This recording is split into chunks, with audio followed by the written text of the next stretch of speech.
You see all the beautiful Pinterest-inspired drawer organizers, but you don't want to pay an arm and a leg for them. Well, I have a solution for you utilizing Dollar Tree items to create custom drawer organizers that are absolutely stunning. So stay tuned. Hey, I'm Lindsay with Organized to Save, here to help you get organized on a budget, utilizing budget-friendly and life hacks that are going to help you simplify and declutter. So if you've been wanting to get organized and you've absolutely loved seeing all of the custom drawer organizers out there, but you don't really want to pay for them, well, let's check out and see how you can create your own custom drawer organizers utilizing just a couple items from the Dollar Tree. First, today I'm going to be showing you this drawer right here behind me. This is the drawer that I keep all of my food storage items. So my Ziploc bags, my aluminum foil, my cling wrap, all that kind of stuff goes in this drawer. It's a perfect location because it's right beside my fridge and my sink. So the only tools that you're going to need for this DIY is just a hot glue gun, a X-Acto knife, and a pair of scissors. So no power tools necessary. But I will warn you, we're going to sharpen our math skills a little bit. So the first thing that you're going to want to do is clear out the drawer. Next, you need to come up with a plan. So I actually like to sketch things out. It just visually helps me see how things are going to fit in the space. So I knew that I wanted a section where I could have each of my little baggies available. Now the thing that makes this drawer organizer really nice is because, especially if you have a tricky drawer that's hard to get into, or one that you just can't find a divider that actually fits in the drawer, an easy way for you to get a custom piece. So this particular drawer that I'm doing today, it has been a pain in the you-know-where because it does not open all the way. The only way I can get it open is if I have my dishwasher drawer down. I needed to figure out a way to be able to easily access everything inside the drawer without having to pull it out all the way. So enter this drawer organizer. Step 3 is to take all your measurements. Now this is where it can get a little bit tricky. And keynote for you that I didn't figure out until I was already into it, make sure that you are keeping in mind the thickness of the foam piece. I actually had to cut a couple of the pieces down because they were too long, because once they butted up against each other, kind of forgot that it would need to be a little bit shorter. But account for the thickness of your foam piece. All that I did here was measured the drawer and then figured out kind of how long and deep I wanted each of the sectioned off pieces to be. Once I had all those measurements, it was time to start cutting. And for this entire drawer, I only needed one piece of foam board. Super inexpensive project to do, and this drawer is actually a decent size. So most likely you'll probably just need one piece depending on how many divider inserts that you're gonna need.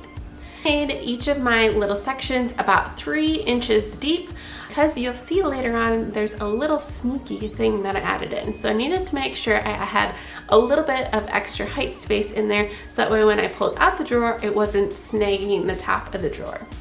I just started with one at a time, so I kind of broke down, okay, I need 3 of this kind, 6 of this kind, so on and so forth, and just went by each size that I needed, marking them out and cutting them out on the board. Now, please keep in mind to not cut all the way through your board, or if you are, make sure you have a solid piece of something underneath your board so you don't scratch up your tables or your floors or wherever you're cutting.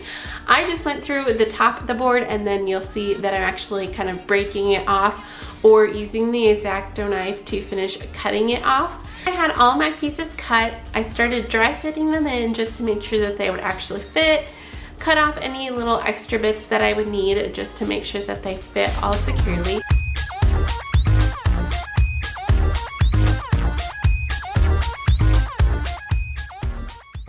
And then this guy's gonna come in handy. All that I did was simply wrapped each of the pieces individually.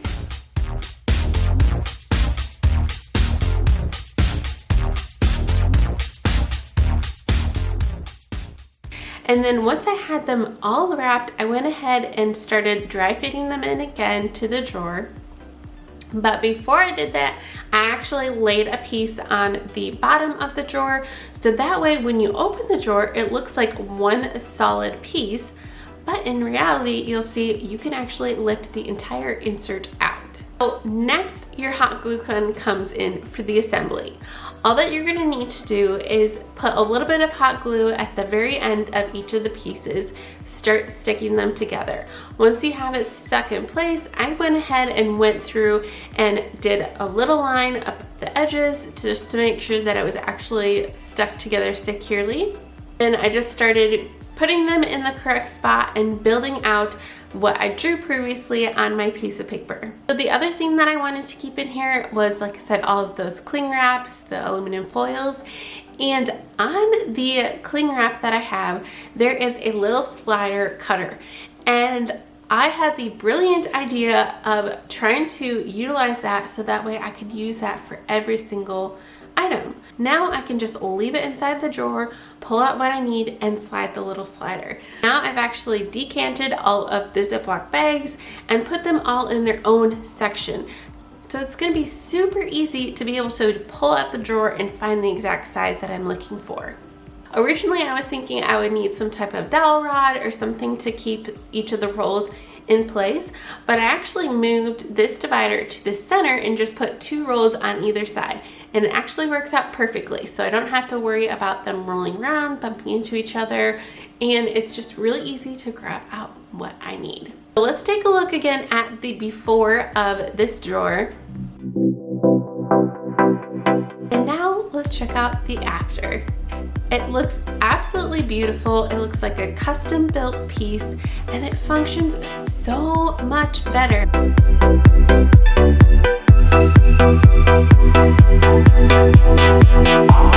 If you take on this DIY, please tag me over on Instagram at @organizedtosave.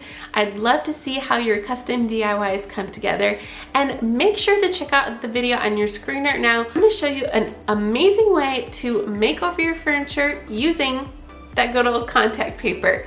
We'll see you in that video.